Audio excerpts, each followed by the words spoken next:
agaasimaha guud ee isbitaalka weyn ee magaalada Boorama Dr. Aadan Ibraahim Liibaan ayaa maanta kala wareegay qalab caafimaad oo isugu jira mishiinka naqaska iyo hawada ka caawiya bukaanka xaaladda degdegga iyo mishiinka oksijiinta iyo xumada lagu cabiro waxaana qalabkani caafimaad ugu deeqay isbitaalka weyn ee magaalada Boorama dhakhaatiirta kale ah Dr. Deeqa Xaaji Jaamac iyo Dr. Ismaaciil Macalimo oo ku nool cariga dalka Mareykanka ugu horeeyna mudane Cabdirashiid Xasan Mataan iyo Dr. Cabdiraxmaan Xaaji Cali Guurguurto oo wakiilka ah deeqdani halkan maanta anigii Dr. Cabdiraxmaan Guurguurto iyo Cabdilaahi Ismaaciil waxaan soo fisid garaynay Dr. Aadam oo ah agaasimaha guud ee dhakhtarka Boorama anagoo u sidna waxoogaa hadiyada oo soo direen laba dhakhtar oo muxsiniin ah Dr. Deeqa Cabdilaahi Jaamac Maxamed iyo Dr. Ismaaciil Mucallim oo iyagu markay arkeen dhibaatada Soomaalida haysata xagan coronavirus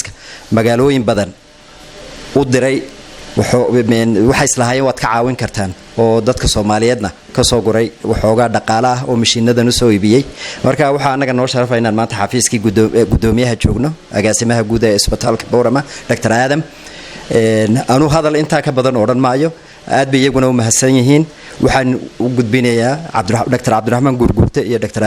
maanta aad ayuu mahadsan yahay waxaan la jooga adeero Cabdirashiid Xasan Cali Xasan Mataan waxaan uga mahadnaqaynaa dhamaantayo qalabkan oo ina soo gaarsiiyeen qalabkan oo qiimihiisu dhan yahay waa mashiinada CPAP-ka oo 3 mashiinka sana waxa la soo siiyay $3,000 iyo $3,000 $1,000 kan la soo siiyay baskotmerada iyo kuwii sheeda lagu cabirayay ee ahaa temperature-ka oo ay nagu soo dareen aad iyo aad ayaan ugu mahadnaqaynaa Dr. Ismaaciil iyo Dr. Deeqa aad iyo aad mahadsantiin iminkana waxa qalabkaas oo dhan oo rasmi ah ku wareejinayna qalabkaas oo loogu talagalay inay ka caawiyaan especially dadka oksijiinta u baahan xanuunada tusaalahan koofurka kale ayaa ugu muhiimsan oo aad looga caawinaya dhinaca kalena Dr. Aadan Ibraahim Liibaan agaasimaha guud ee isbitaalka weyn ee magaalada Boorama ayaa ka mahad celiyay deeqdani waxaa maanta sharaf noo ah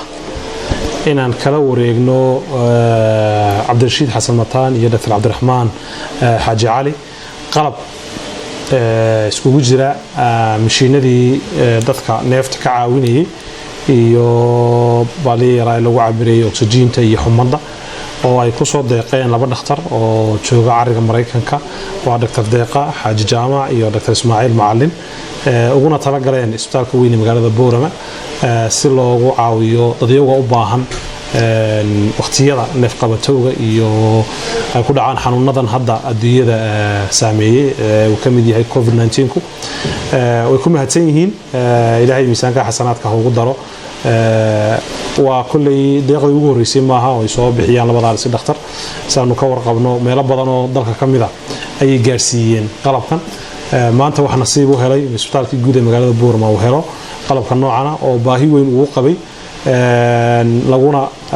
lana isticmaali doono looguna shaqayn doono bukaanada yaala isbitaalka haday yihiin isbitaalka guud iyo haday tahay qaybta COVID-ka oo kulay ah xarunta loogu talagalay in lagu la tacaalo dadyaga ku dhacay xanuunkan COVID-19 waana mishiin aad u muhiim ah kana qayb qaadanaya daryeelka caafimaad ee la siiyo dadyaga markaa u baahan maaha uun cid uu ku dhacay COVID oo kaliya waxay caawinayaan laakiin waxay u tahay chance iyo daryeel caafimaad cid kasta oo xanuunadan sababada ku dhacay neef qabatowga oo ku dhaco haday tahay January-kii iyo haday tahay xanuunadii kale ee sababada ku dhacay intaba way ku mahadsan yihiin mar labaad iyo mar saddexaadba kulay isbitaalada iyo kamid isbitaalada waaweyn ee dalku kama maarmaan kaliya macaawimoonka gudaha dalka laakiin had iyo jeer waxaan u baahanahay haday tahay qalab iyo haday tahay daryeel kale oo caafimaad sida tababarada oo kale cid kasta oo markaa dunida joogta oo ka qayb qaadan karta inay wax ku tabaracdo waqtigeeda iyo maalkeeda iyo aqoonteeda waan soo dhaweynaynaa waanan uga mahad celinaynaa Dr. Deeqa hawsha mugale ay iska xil saartay inay mashiinadaas soo gaadhaan isbitaalka guud ee magaalada Boorama iyada iyo Dr. Ismaaciil labadaba aad baad mahadsantihiin waanan Cabdirasaaq Cumar Macadowliyo telefishinka CBA Boorama.